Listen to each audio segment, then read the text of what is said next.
Irimedia Bénin, le monde dans le creux de votre main. Merci de vous abonner à notre chaîne YouTube, d'activer la cloche de notification et d'aimer nos productions.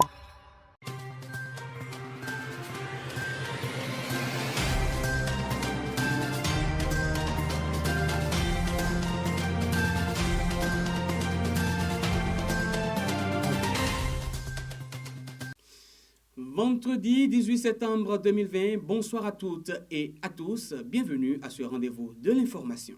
Soutenance de mémoire à l'ISBACOM de Parakou, les étudiants en fin de formation ont franchi avec brio la première étape pour l'obtention de leur parchemin. Le magazine de ce jour vous amène à la découverte d'un atelier familial de fabrication de mallettes métalliques dans la ville de Parakou.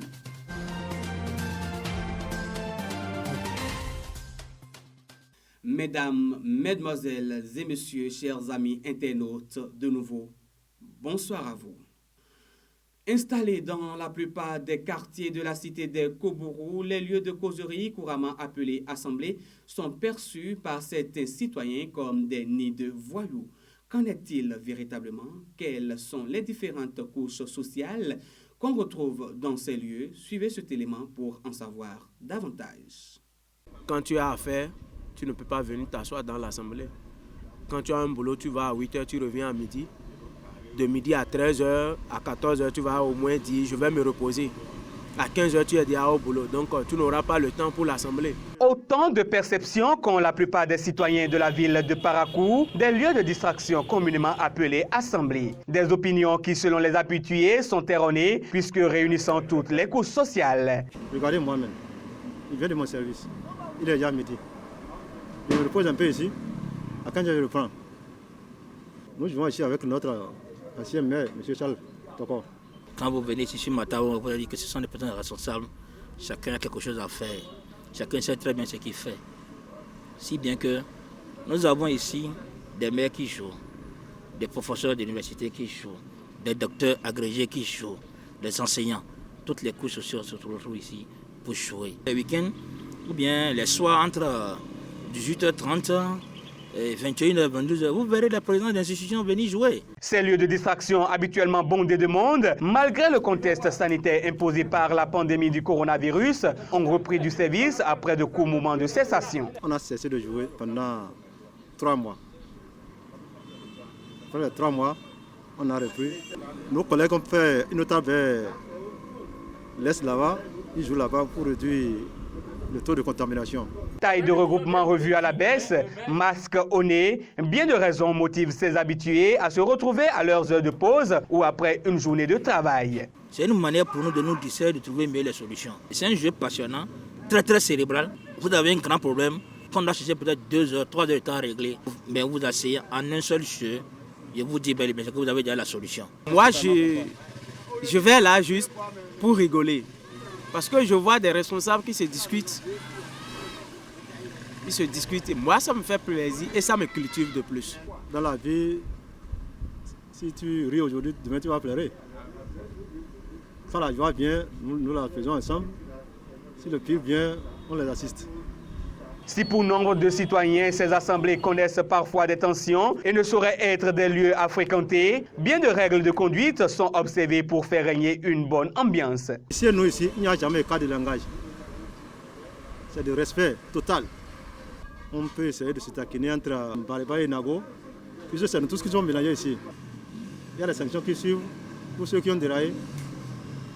Il y a les suspensions qui suivent, jusqu'à aller aux radiations. Ici, le petit c'est qu'il y a un grand. Le grand, c'est qu'il y a un petit. Chacun a sa place, chacun se respecte. Raison pour laquelle vous nous lisez de jour en jour plus grands. Il n'y a pas de règle sans exception, dit-on. Même si des brebis galeuses peuvent se confondre à la masse, ces lieux de rassemblement participent au bien-être social de qui sait en tirer profit. Allons à présent à la découverte d'une entreprise un peu particulière. Il s'agit d'un atelier familial de fabrication de cantines métalliques. Il est situé dans le 1er arrondissement de Parakou. Suivez. Ici, dans le quartier Titiro à Parakou, la fabrication de valises métalliques est une tradition pour toute une famille. Les connaissances sont transmises de père à fils.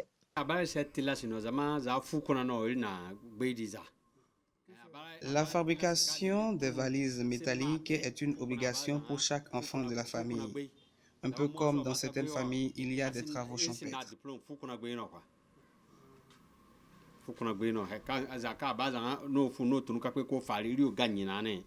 De l'achat des matériaux à la fabrication de malles ou cantines métalliques, la tâche n'est pas facile. Pour commencer, on a besoin de faire du disque, vous voyez là. On va aller dans les quincailleries pour acheter. Donc quand on amène ça ici, on nous fait la livraison. Quand on nous fait la livraison, c'est en ce moment le vieux se met à mesurer. Il prend les mesures et puis quand il finit les mesures, on commence par couper. Quand on commence par couper, il a encore les matériels qu'on utilise aussi pour prendre encore des mesures, pour pouvoir couper certaines parties. Enfin, de commencer à encore plier ces faits-là, un peu, jusqu'à la valise se réalise en fait. En finissant aussi, on achète du paint. Il a les clients qui commandent peinture vert ou bien bleu pour qu'on puisse les faire ça. Mettre dedans à l'intérieur, on fait ça rouge. À chaque fois, on fabrique 5 valises chacun. Donc, pour finir les 5 valises, il nous faut au moins plus de 2 heures. 2h50, 2 heures. Après fabrication, ces valises métalliques servent à divers usages. Chacun en fait l'usage qu'il souhaite. Certains y conservent des dossiers importants, d'autres pour faire la dot de la nouvelle mariée. On y conserve des pains précieux aussi. Bien que mal connu dans le milieu, la malletterie est un métier très rentable pour son pratiquant. On se nourrit grâce à ce métier. On a acheté des carrés et construit des maisons. Les enfants sont aussi instruits et entretenus grâce à la fabrication des valises en fait.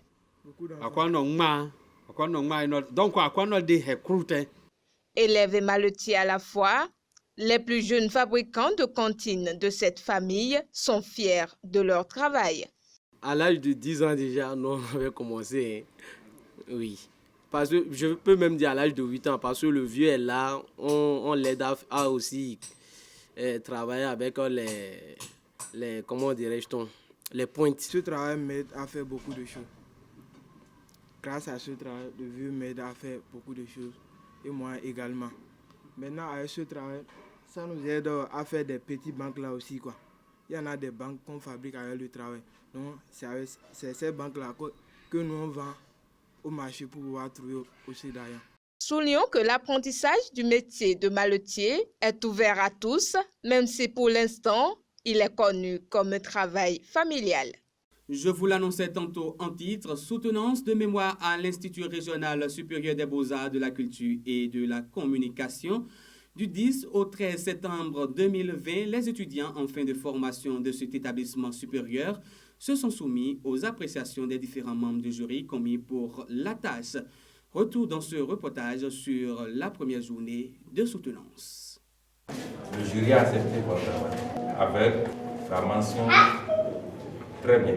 Ils sont au total 14 étudiants classiques et modulaires en fin de formation à ISBACOM de Parakou, à plancher devant les membres du jury pour le compte de la première journée de soutenance. Devant parents, amis, éminents membres du jury, les impétrants ont chacun défendu les résultats de leurs travaux en vue de passer la première étape pour l'obtention de leur diplôme. Plein d'émotions, quelques-uns de ces désormais prêts à l'emploi exposent les motivations des thèmes choisis. Il faut dire que la tranche d'âge des enfants qui varie entre 13 et 16 ans fait que les enfants érigent leurs enseignants en ennemis.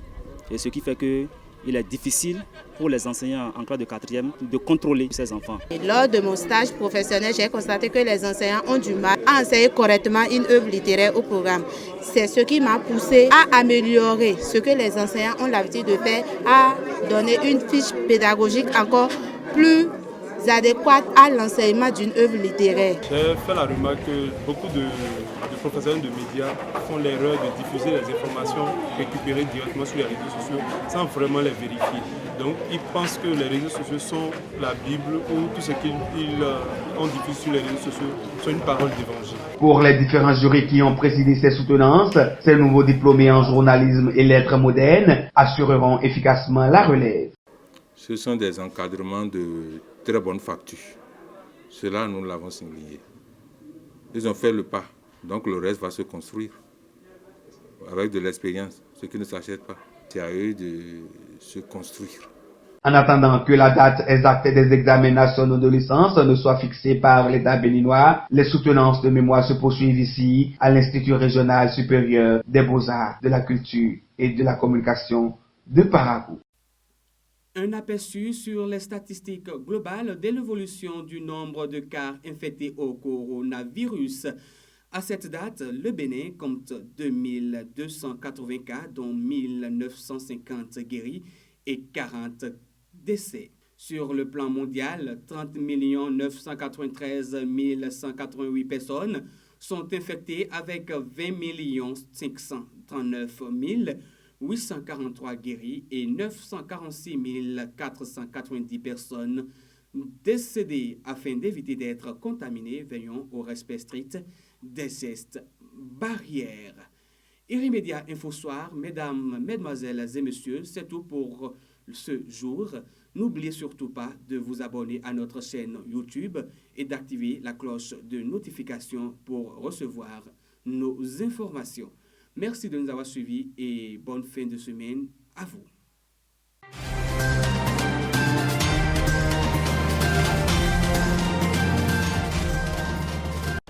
Irimédia Bénin, le monde dans le creux de votre main. Merci de vous abonner à notre chaîne YouTube, d'activer la cloche de notification et d'aimer nos productions.